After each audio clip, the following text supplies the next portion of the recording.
RG Kar medical college হাসপাতাল এবং ত্রিপুরা উদয়পুরে শিক্ষক হত্যার প্রতিবাদে আগরতলা শহরের রাজপথে সকল অংশের মহিলাদের প্রতিবাদ মিছিল।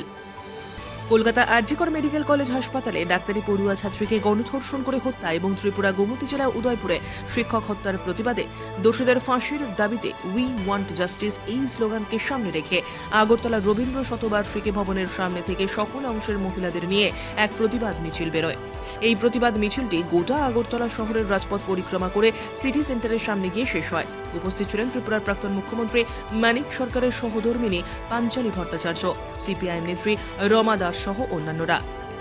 কলকাতায় আরজিকর মেডিকেল কলেজে ধর্ষিত হয়েছেন এবং খুন করা হয়েছে, এটার বিরুদ্ধে এবং উদয়পুরে একটি শিক্ষককে বাড়িতে থেকে যেভাবে মারা হয়েছে, ন্যূনতম তাকে চিকিৎসাও দেওয়া হয়নি, বড় মৃত্যু হয়েছে। দুটো মৃত্যুর বিরুদ্ধে আজকে আমরা নারীরা জনমত নির্বিশেষে আমরা এই বিক্ষোভ মিছিল সভায় অংশগ্রহণ করেছি। আমরা চাই এটা আমাদের রাজ্যে দৃষ্টান্ত তৈরি করুক, পুলিশ প্রশাসনও যেন এই বিষয়ে আরও বেশি সক্রিয় ভূমিকা। কী ধরনের দাবি রাখছেন আপনারা?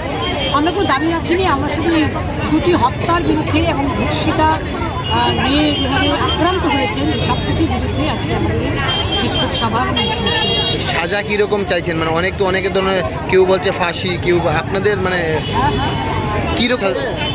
বিশেষ করে যে যে কলকাতায় যেটা হয়েছে এটা তো একেবারে চরমতম শাস্তি আমরা চাইছি। সুষ্ঠুভাবে তদন্ত হোক, তদন্তের মধ্যে যেন কোনো সরকারি ইন্টারফারেন্স না ঘটে, প্রশাসনের লোকরা পুলিশের লোকরা যেন কোনো হস্তক্ষেপ না করে যেভাবেই শীর্ষ আদালত করবে সেভাবেই যেন সমস্ত কিছু মেনে যিনি যারা অভিযুক্ত তাদের শাস্তি দেওয়া হয়। কলকাতায় বিশেষ করে একজনকে গ্রেপ্তার করা হয়েছে, আমরা মনে করি একটা বিরাট চক্রের সঙ্গে যুক্ত, সেটা সুষ্ঠুভাবে তদন্ত করে আরও যারা দোষ করেছে, যারা দোষী, সেই অপরাধীদের আড়াল না করে খুঁজে বের করা হোক এবং দৃষ্টান্তমূলক শাস্তি দেওয়া হবে।